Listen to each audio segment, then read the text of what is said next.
Rutger, welcome. It's such a pleasure to connect with you. I'm curious about there's Rutger Zuydervelt and then there's Machinefabriek. How are the two distinguished?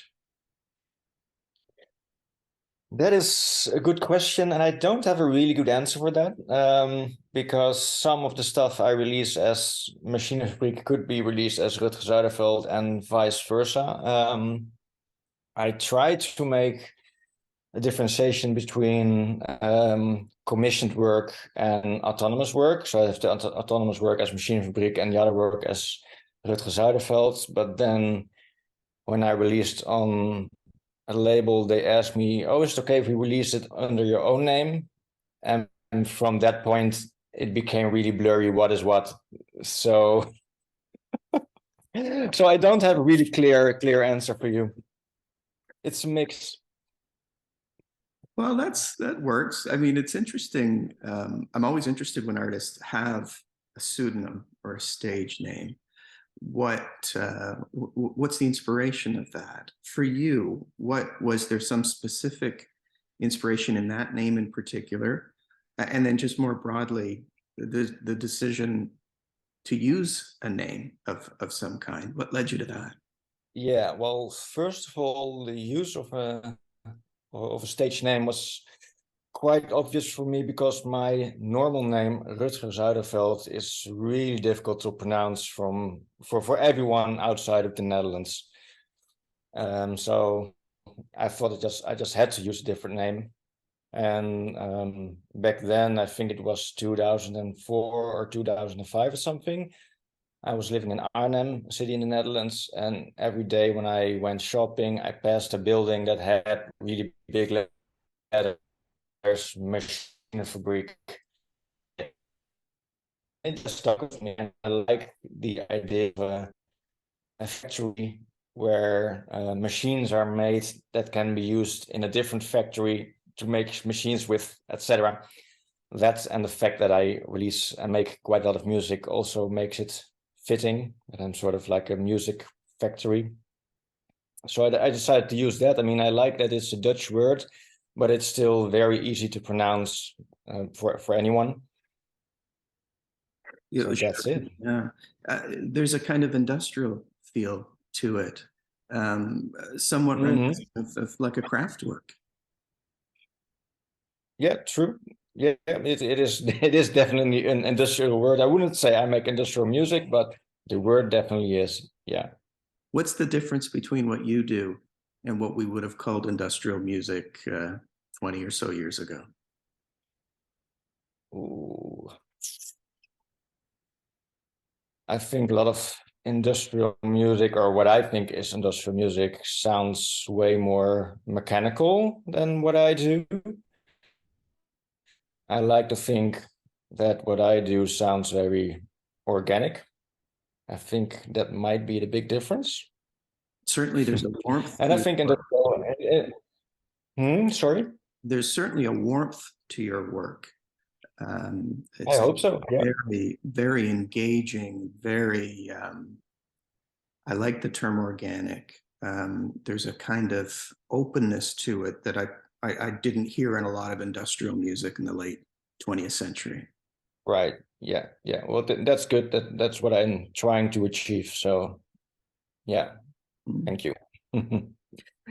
You have collaborated with a lot of artists over the course of your career. What's the inspiration there very generally? Why work with so many others? Because I really like to get inspiration from places where I can't find it myself or where I wouldn't look myself, and to be surprised. So it's chance element that gets the creative juices flowing, so to speak. Yeah, that's basically it. And then surprising each other and create something that neither I or my collaborator would have made on his own, and yeah, make something new out of that. That's very exciting. Do you collaborate in person very often, or is it digital? Most is digital, I must say. Yeah. Is there a difference for you when you're sharing a stage or a studio with someone in person? There is a difference. I think the difference is a bit the same, like we're having now, like this live interview. But we could also have done the interview via email, and then I would have taken like way more time to think about answers and construct nice sentences and don't fuck up anything that I will do now. It's the same with collaborating in person or online. I mean, in person, most of my collaboration are live improvisations. And that's very interesting. You can bounce off ideas like really quickly in real time. And collaborating online is way slower, but also makes it easier to fine tune more. So both are interesting and exciting, but quite different to me. It's interesting, you're articulating something that I've been thinking about for quite some time, but it is indicative of a lot of the music we listen to right now, that very methodical, precise construction of the work. Whereas if you think back to previous generations where collaboration happened live, it was very much more a kind of jam, right? Where people just kind of with whatever they were feeling. Sure. Has this approach to working with others led to a more methodical approach to music generally, in your opinion? Like music in general, or for me, for my music? Oh, both, I guess. Yeah. Oh, jeez. Ooh. That's a difficult question, but the main thing I think that because of the internet, the beautiful thing about it, like for example, when I started like in 2006, 7 or something, when I started to approach artists that I really admire, and I found out it was really easy to connect with people, like anywhere in the world, and in that sense, nowadays, music making for anybody can be like a really social thing, because the world is at the top of your fingers.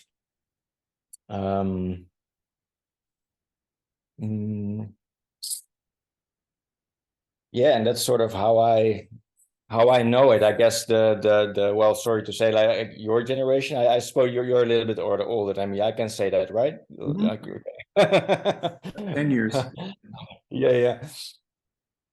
Have different experiences, but for me, I work mostly on my own before I found out, like through the internet, I could like meet other people and collaborate with them, and that was like a real eye opener, and really great to find out that a lot of my heroes turned out to be like really ordinary people that you could actually talk to.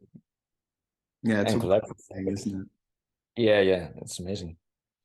Um, is there ever a challenge? People talk about collaboration almost exclusively in positive terms, but it can't always be value add. Have you had any experiences, or are there certain kinds of collaborations that you shy away from? Well, sometimes I'm getting the question of like artists that I don't know yet, with the question to collaborate, and now I'll check him or her music, and sometimes I have to say no. But for example, I work for commission stuff as well, so I do music for dance pieces, but also film. And I had a few collaborations with filmmakers that were a bit difficult, and not because we didn't like each other's work or something, but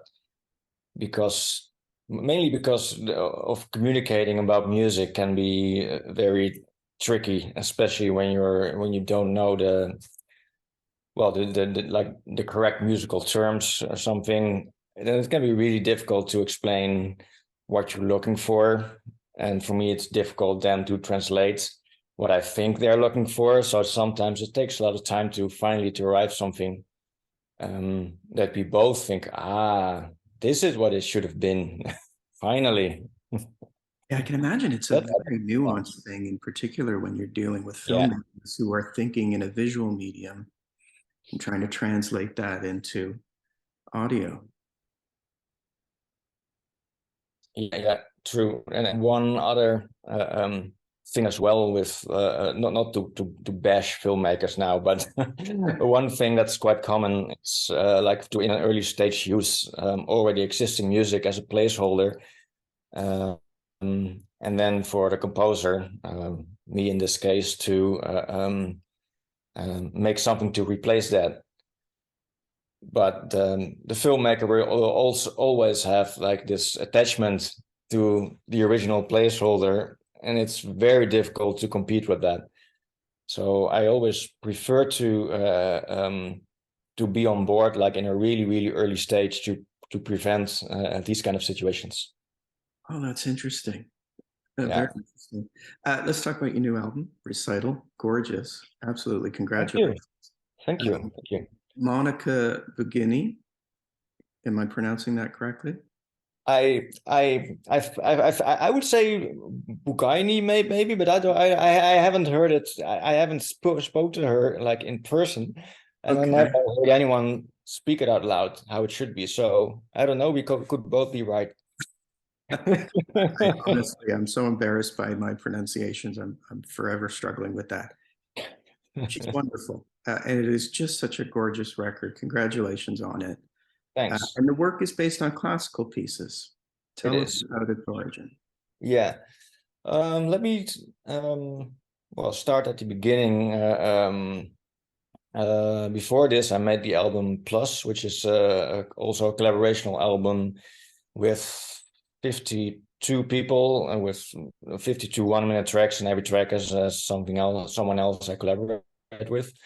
One of the people I collaborate with is clarinetist Gareth Davis, with whom I regularly work.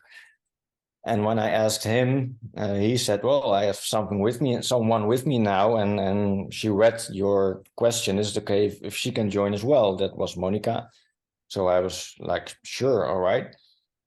And after I created the track with her sounds, she was really enthusiastic and sort of requested if we couldn't make like a complete album together, with the idea of her composing, or sorry, not reinterpreting classical pieces and take it from there. And what I really like about that is that she really comes from the classical world. So she pretty much only like plays written music by other people, and it's really in the old-fashioned classical world. And she sort of tries to break out of that now. And I guess this album I made with her is sort of like one of the first attempts to break out. Yeah. Oh, that's wonderful. Yeah, I think that's really cool. And her playing is like super lyrical and beautiful, and it was such a joy to work with. She sent me the material like 2 months ago, and I said like, yeah, I'm very busy. I will see when I get to it. And then when I had like an hour of free time, and I started to listen to it and got so inspired that I started working. And like within 2 weeks, the album was done. The music was her sounds were just so beautiful that the album just almost made itself. Oh my goodness. And you two come at the music from very different places, right? Yeah. Being classically trained, your background's quite different. Definitely. Yeah. Did you find that to be complementary? Yeah, because first of all, I didn't know the original pieces, so it was nice to find out about these. And yeah, it works really well together. And I liked, because normally when I work with other people, they tend to come more from either the electronic or more like jazz improv kind of side of things. And I used to work with quite abstract sounds, but her playing is like super melodical, and it was so nice to have that for a change, to have like unashamed melodic lines. Beautiful.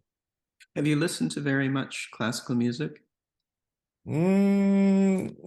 If you count like more like contemporary classical, like more like minimum music or more the Wandelweiser minimalistic approach, then a lot. Yeah. I often wonder what, the greats, the Stravinskys and the Brahms and so forth, what would they think of music today? Any idea? Oh, I hope that they would find it like really fascinating, and when if they would have lived now, like all the things you can do with audio, it's amazing how that could influence their work, and I can imagine that would be super exciting for them. But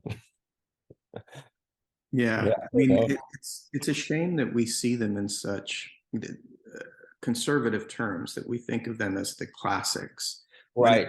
Yeah. many of them were remarkably innovative artists, very much. And I think that they would relate to somebody like you in a very special way, Hmm. as pushing boundaries, listening to not just music, but the world differently, incorporating ideas into music that hadn't previously been incorporated, and so Yeah, forth. Um, I I think agree. that arc of history is a much more tightly connected one than people sometimes think. Yeah, Yeah, true. Yeah. you're also very prolific. So I counted 163 releases on Bandcamp, which is extraordinary. what, what drives that level of output? I don't know. I mean, it just happens, and maybe I'm just not critical enough about what I put out. I just keep on going, and yeah, I mean, I work fast, obviously, um, and I like to sort of work in a way that my music feels like snapshots of a certain time. And I like to take a lot of snapshots, I guess, and releasing it, like, and creating album covers for it and stuff like that. For me, it's very much part of that same process, and I like it a lot, so I do it a lot. And if someone's coming to your work for the first time, where should they start? Oh my God. Yeah, that's a very difficult question. If maybe I should ask that person first, like, what's your angle? What are other favorite artists before I would point to one. Um, yeah, but maybe I know a lot of people. For them, their first album by me was Marijn, which is my first official album. And for me, kind of makes sense to start there and then move on. There is something powerful, isn't there, in following an artist's development chronologically? I think so. Yeah, yeah, Yeah. yeah, yeah. So how has your work evolved over that 163 titles? That's difficult to say. I think most when I listen to the old stuff now, Marijn and Weleer and Ranonkel and stuff like that, I think I mainly hear the artists that I listened to back then, sort of my own take on Van Ness or Godspeed You Black Emperor or an Embarky and stuff like that. For me, it doesn't really feel like I had like a real signature sound already. But if I listen to more recent stuff, um, I don't hear that anymore. Then I hear myself. Yeah, so I guess I found uh, my voice just by doing it a lot. Did that happen? Did you have a kind of aha moment where you listened to a piece, or while you were working on an album, for example, that you realized that you'd made that step forward? Was that a Mm. conscious thing, or is that more in retrospect? Um, I think it is in retrospect, but I did have a few of these moments. One was when I made the album Stroomtoon. It was in I think 2012 or something. Because my live set and my studio stuff is really, really different normally. And at that point, I thought that I finally made an album that sort of connected these two worlds in a very nice way. So that was one important moment for me. Yeah, for the rest, this kind of aha moments are not so much about like, oh, I found my own voice, but more like, oh, I found an interesting angle, like for an album or something. When I made Uhu, which is an album with violinist Anne Bakker, she had sent me some improvisations on violin and voice.